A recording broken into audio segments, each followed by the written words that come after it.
How common is blood cancer? What does it mean to be in remission? How can I support a friend through their diagnosis? Is it possible to reduce my risks of getting blood cancer? When you've got questions about your health, where do you go? From Queensland Health, It Can't Hurt to Ask is the health podcast answering your questions, concerns and curiosities. Throughout the season, we've been uncovering facts, tips and myths about a range of blood-related health topics. And today, we're learning more about blood cancer. Hi, I'm Lauren, and this episode was recorded on the lands of the Yuggera and Turrbal people. We acknowledge the traditional custodians and pay our respects to the elders past and present. Remember, whatever you hear in our episodes is general information. Always speak to your doctor about your individual circumstances. Ready? Let's get into it.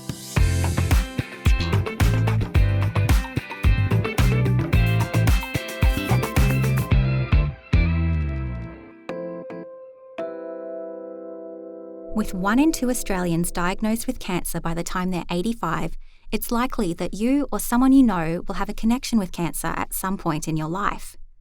Today, we're going to take a closer look at one particular type, blood cancer. Blood cancers are the third biggest cause of cancer deaths in Australia. In fact, it claims more lives each year than breast cancer or skin cancer.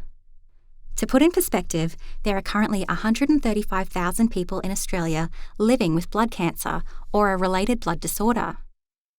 But how is it caused? And what are the signs? What's it like to go through and survive? And what are some of the common myths or misconceptions? We're going to answer all those questions and more with the help of 2 experts, Dr. Joshua Richmond and Dr. Aarya Murali, who you might remember from our very first episode of the season. First, let's meet Dr. Joshua Richmond.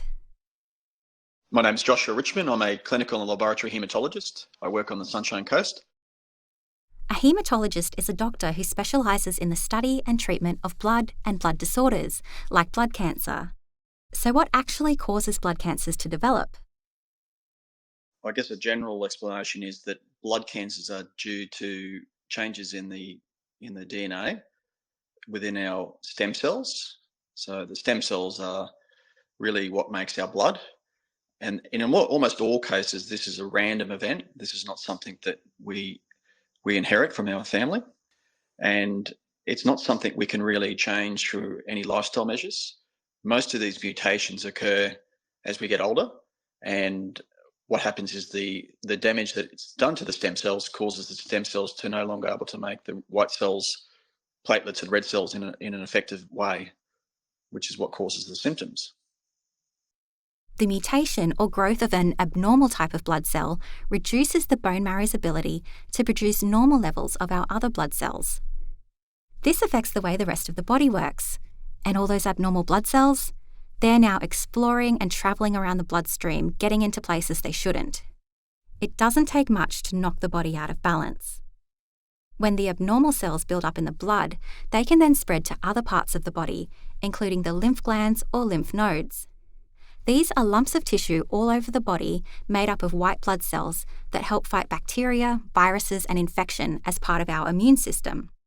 I promise we won't get too technical in this episode, but if you do want to dive into the bloodstream in more detail, check out our first episode this season, How Blood Works, after you finish this one. There are 3 main groups of blood cancer. Dr. Murali is going to break them down for us. My name's Dr. Aarya Murali. I'm one of the Haematology Advanced Trainees in Brisbane, Queensland. I'm currently employed through Path Queensland, seconded at Cure Male Pathology.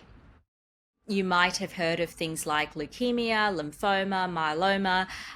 Now, each of these are big categories, and within each of these categories, there are, again, a huge number of subcategories and further disease entities within these categories.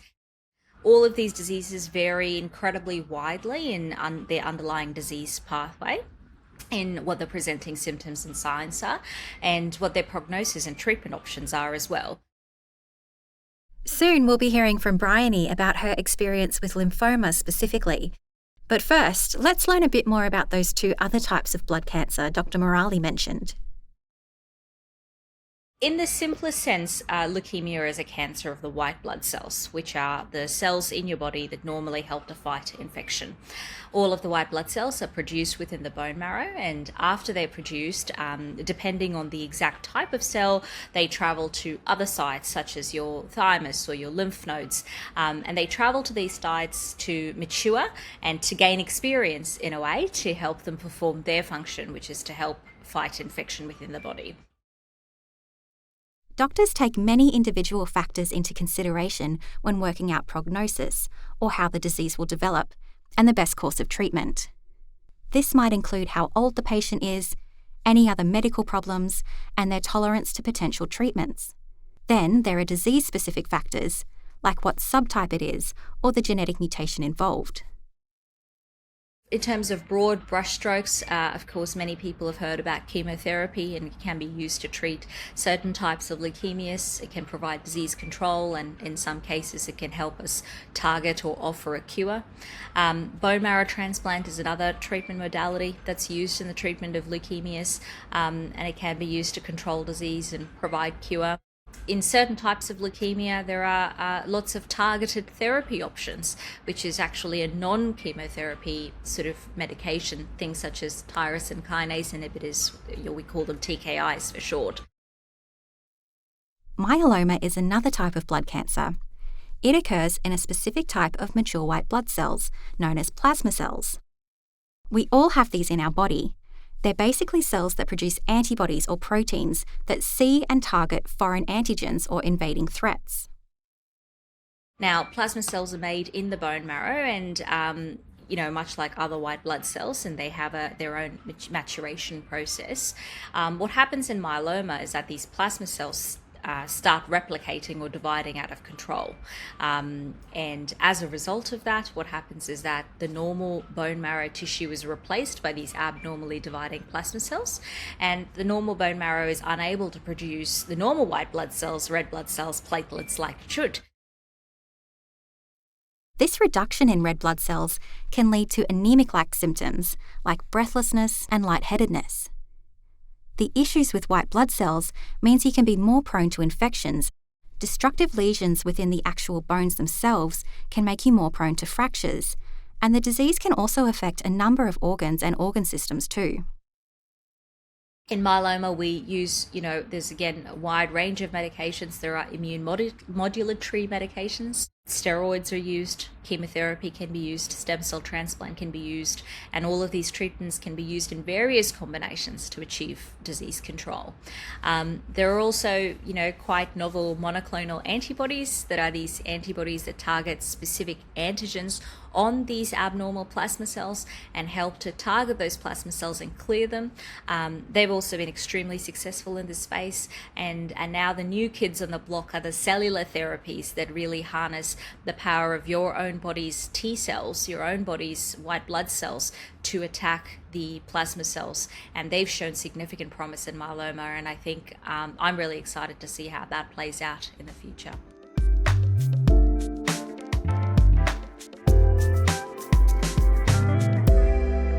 And what about lymphoma? Lymphoma develops from cells called lymphocytes in the lymphatic system. These are a type of white blood cell that helps our body fight infection. There are over 60 types of lymphomas, but they're divided into two categories: Hodgkin lymphoma and non-Hodgkin lymphoma. So the main difference with Hodgkin's lymphoma is there's a particular cancer cell called the Reed-Sternberg cell, which is found in Hodgkin's lymphoma and is not found in non-Hodgkin. So it's a particular type of cancer cell which we can find on the histology when the lymph node is actually examined by the pathologist, and they find this particular cell, which is really what we call the hallmark of Hodgkin's. While a relatively random disease that anyone can develop, we do see most cases of Hodgkin lymphoma occurring in two age groups: teens and early 20s, and in older people. Lymphomas generally become more common as you become older because there's more chance of a random mutation affecting the lymphocytes. And as lymphocytes are constantly regenerating, constantly having to repair themselves, the longer that happens, the more chance that there can be a mutation that can set off lymphoma. There is currently no screening for blood cancers, so what are some of the key symptoms? So in lymphoma, the main symptoms can be lymph node enlargement. So that's where the glands that are in the neck, the armpits or the groin actually enlarge because of overgrowth of some of the lymphocytes that normally are within those glands. Over time, those lymph nodes become big and painful, and they can cause compression of certain structures in the body. The lymph nodes, as they grow, can also cause other symptoms such as night sweats, fevers and weight loss. And those symptoms can be what we call B symptoms. Some people get fatigue, skin itch, and other symptoms of bone marrow failure, which can be very non-specific and can take some time for your GP to work out what's going on.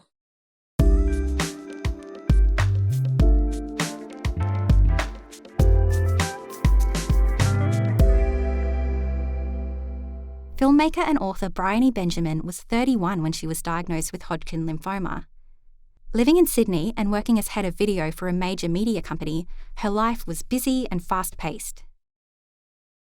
Life was very full, full social life, full sporting life. I was playing squash and touch footy, and there was just sort of this pervasive tiredness that was just hanging over me like a blanket all the time. And I would get sick very easily. But, you just put it down to being a bit stressed and, being a bit, just having a busy, full life. 18 months passed and Briony continued to feel unwell. Doctors told her that she needed to rest and relax more, but she didn't improve. It was her parents who ended up pushing and persisting that she saw a haematologist to take a closer look at her blood work. I was having night sweats on and off. I had itchy skin, had a bit of a cough that just wouldn't go away. So it becomes easy to put all those things down to various different things. But actually, it turns out they were all connected. But yeah, luckily my parents persisted. And so I went and saw a haematologist, and she ordered a bunch of tests, got a CAT scan done, and then sort of said, I think we'll do a little biopsy. There's an enlarged lymph node in your armpit. At this point, I still was not worried at all. I really thought there was nothing wrong and we'd just get to another dead end. Briony was told she had Hodgkin lymphoma and that it was also quite advanced. It was stage 4B. It's like as advanced as it can be, which meant it had spread outside of my lymph glands. It was in my bones, in my hip, in my legs, in my scapula. It just had kind of gone everywhere. And she said, so we're just going to clear your next 6 months immediately and start you on a course of treatment. And so then that was at the point where, I was living in Sydney at this point, with my mum and dad being on the Gold Coast in Queensland. I just felt I just wanted to be home for this time. So how do you process receiving a diagnosis like this? I didn't even know what it meant when she said you had Hodgkin's lymphoma. So to gauge sort of the seriousness of it, I remember just saying, okay, it's a cancer of sorts. So am I going to lose my hair? I remember asking that, and she said, yeah, you will, but it will grow back. And that was the point at which I suppose it dawned on me, okay, so this is quite serious then. I remember my specialist, that was really good advice at that point in time. She just said, I don't want you to Google it. We're not going to talk about treatment even today. We're just going to focus on the next 3 things, which is a heart test, a blood test, and getting you into the IVF clinic. So that was really good advice. And I say to people, I come back to it all the time now. If I'm a bit overwhelmed or stressed, okay, don't have to solve everything right now. What's just the next thing I can do? I took that whole approach, throughout the rest of the journey. There are a range of treatments used for lymphoma. The main one for Hodgkin lymphoma is chemotherapy, or chemo as it's also known. This involves using anti-cancer drugs to destroy cancer cells. It's often given orally or through a needle or catheter into the vein. A catheter is a thin tube that goes inside a vein to deliver a drug or medicine. Interestingly, Dr. Richmond said that children can often tolerate a higher intensity of treatments compared to older patients, and because of that, achieve higher cure rates. The chemotherapy protocol that we give to patients depends on the age of the patient and how advanced the lymphoma is. We do know that some patients, as they get older, can't tolerate the intensity of treatments, so we do have to change the intensity. But by and large, we do aim to cure Hodgkin's lymphoma, and in some cases we can use radiation therapy to minimise the chemotherapy that's required to achieve a cure. Chemotherapy is typically given every 2 weeks in Hodgkin's lymphoma and can be given for up to 6 months. So it's quite a long journey. The day after her egg retrieval in Sydney, Briony flew home to Queensland and started chemo at the Gold Coast University Hospital the next day. Originally, she was told she would need 18 weeks of chemotherapy or 6 cycles of 3 weeks. However, her response to treatment, coupled with the latest research, meant she ended up needing less. My specialist, I was very fortunate that she was really exceptional and up to date on all the latest research and information. And so brand new research had just come through from Germany that said, actually, if halfway through your chemo you are negative, like we can't see the cancer in you and you're in remission, we're going to cut 2 rounds of chemo off. And after my first 2 rounds of chemo, I went in to get my results to work out what we would do for the next round, and got almost as big a shock as being told that I had it in the first place when my doctor said, "You're in remission." And I didn't even know what that meant at that point in time. So I had to clarify. I wasn't very cancer literate at the point. I said, what does that mean exactly? And she just said, "We can't see the cancer in your body." So it was extraordinary, given how advanced it was as well, that with lymphoma, it can spread like wildfire really rapidly. But with treatment, if your body responds, it can respond really quickly as well. Briony ended up having another 2 rounds of chemo rather than 4 because of this. When we say remission, we mean there is no detectable disease in the body. This is different and purposely used rather than saying cancer-free.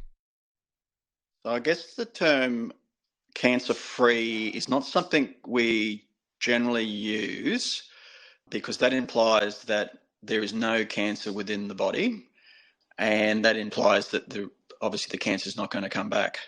As a general rule, I use the term complete remission, partial remission, and that implies that the testing that we've done has not picked up any detectable lymphoma. So the scans that we use, the PET scans, the CT scans, are very sensitive, but they obviously those tests are done to rule out any disease that's active.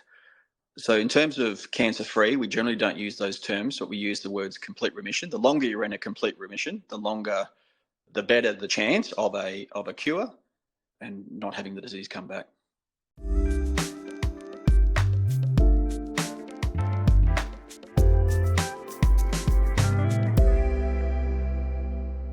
It's important to acknowledge here that while Briony's cancer responded well to the treatment, it's not always the same outcome for everyone.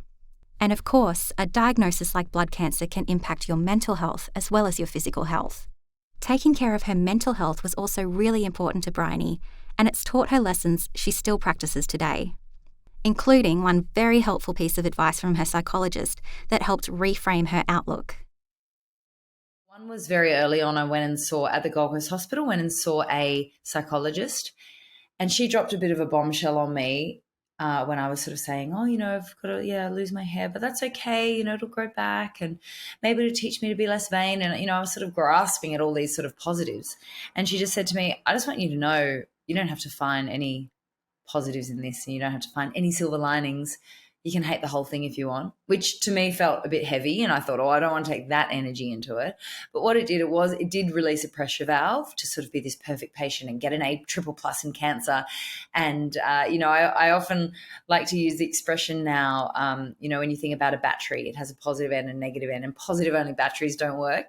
And positive only people don't work either. It's just if you are forcing this pressure on yourself to be this really incredibly positive person, it's just really draining, and it's not realistic. And so you just got to sit sometimes and just feel how you feel. It's that balance of not wallowing in it, but you've just got to find a nice balance. Dr. Richmond says anxiety and depression can be very normal responses to a diagnosis like blood cancer. So a lot of my patients, certainly when they get a diagnosis of a blood cancer, and it's a serious diagnosis, they can get, quite anxious, and that's very understandable. Anxiety can present with difficulty sleeping, difficulty concentrating, feeling like you're losing control. That's quite common for having a diagnosis like this. Anxiety can also lead on to sort of depression, so problems with mood. And that obviously is very important to treat if you're going to get through treatments for these blood cancers. Life post-treatment has not been without its challenges, including significant chronic exhaustion, health issues, and the lasting emotional impact of going through such an experience. But Briony marked 5 years in remission in 2023 and also welcomed a son, baby Charlie. The time since going into remission has taught her the balance of accepting that healing and recovery will take time, but remaining positive that it can happen. You know, I had a lot of times there where I thought, far out, maybe this is life now. I'm always going to be this tired. I'm always going to be this exhausted. And to have come through it now after such a long period of time and go, wow, it actually is possible.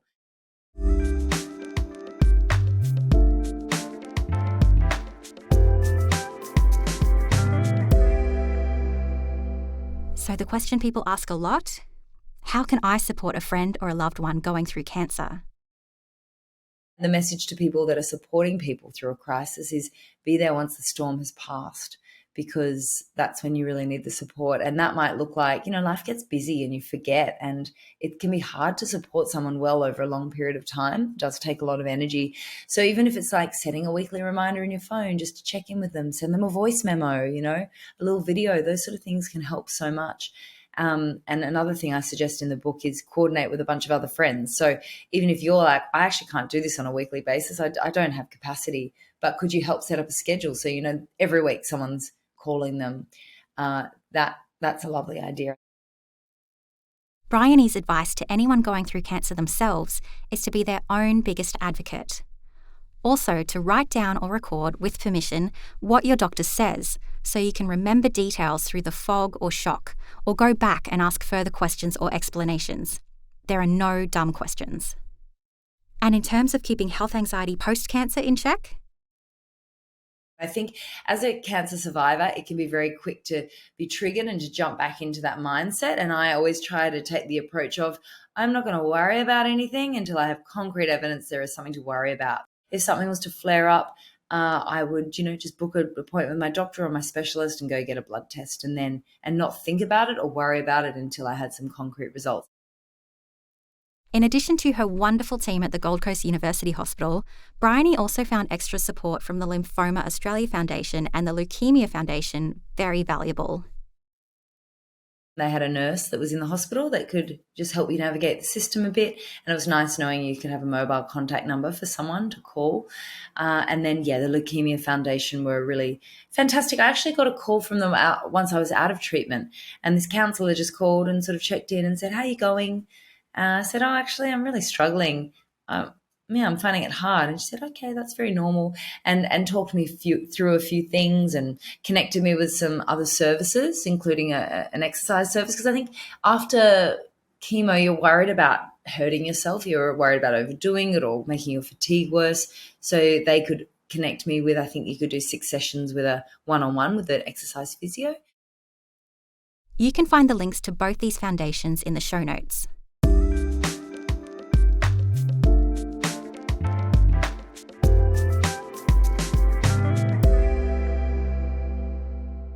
How incredible is Briony and her story? We hope you found some of her tips and advice helpful. To finish, we've got a few more commonly asked questions, like if there are no current screening tests for blood cancer, are there always symptoms we can look out for? Some people come to us without any symptoms at all, and they actually have early stage diagnosis without any symptoms whatsoever. So it might be a blood test, which is done for another reason. So they might have a blood test because they've got to check for diabetes. They might have a blood test because they're having an issue with their heart. They might come to the emergency department for a different reason. They may have an operation which flags a problem in their blood. So that there's a whole variety of reasons. They may just be having a routine yearly blood test as part of just a general health checkup. And do all blood cancers require treatment? There's a certain percentage of patients that I see that have a diagnosis of blood cancer, but it can actually be watched and it doesn't need treatment straight away. It needs close observation, but not all blood cancers need treatment. Certainly a lot of the acute blood cancers do need treatment and have access to really good treatments, but not every time you get a diagnosis of a blood cancer doesn't necessarily imply you need treatment. Another common question about cancers are the stages. So is the stage of one cancer equivalent to the other? I said that, you've got those big categories: leukemia, lymphoma, myeloma, etc. And within them, you've got, hundreds of different disease entities. Essentially, the stage for each of those entities is quite individualized to that disease, if you like. So, for example, what's stage 1 in myeloma is not stage 1 in lymphoma. Finally, as someone who works in the blood cancer space every day, are there any emerging or innovative treatments Dr. Richmond is particularly excited by? One of particular interest is immunotherapy. This uses T cells, which are a type of white blood cell called lymphocytes. They're a big player in helping your immune system protect you from germs and disease. So immune therapy means using the patient's T cells, their own lymphocytes, to essentially attack the cancer. Cancer cells are very good at evading the immune system, and one of the, advances is actually improving the ability of our immune system to better recognise the cancer cells and attack them. So there's a treatment called CAR T cell therapy, which has been in the news. Now, CAR T cell therapy means you're taking the T cells from the patient and you're actually engineering them in a lab to better recognise the proteins on the tumour cells. So that's a process that can take 6 to 7 weeks to do in the lab, but that allows curative options for patients that we know we previously didn't have any curative options for, certainly in the acute lymphoblastic leukemia and high-grade lymphoma space. Incredible. Another advance is in the diagnostic space in helping us understand how the disease might act. The advance in diagnosis is really through the genetic testing turnaround times, and the scope of genetic testing is actually significantly improved in the last few years. So we can actually check for a whole variety of genetic changes, which we previously couldn't pick up, and we can understand the disease course and predict the course of the disease later down the track as well. So that's what we call next generation sequencing, which is a genetic testing which is done in the lab, and that can be done on blood and bone marrow. And that's done in Queensland, which has really made diagnosis and also made prognosis a lot easier for our patients. Thank you for listening to this episode of It Can't Hurt to Ask. We've learnt how blood cancers develop, common signs, current and innovative ways to treat them, and some great ways to support friends or family living with blood cancer. Thank you to Dr. Joshua Richmond and the team at Sunshine Coast University Hospital, Dr. Aarya Murali and Pathology Queensland, and the wonderful Briony Benjamin for sharing their expertise and stories with us. We've got plenty more blood-related health topics for you to dive into, including blood donation, mosquito-borne viruses, periods, and antibodies. New episodes drop every week. If you enjoyed this episode, please rate or review. Even better, tell or share with a friend, a family member or colleague who you think would also enjoy this episode. See you next time, and remember, it can't hurt to ask.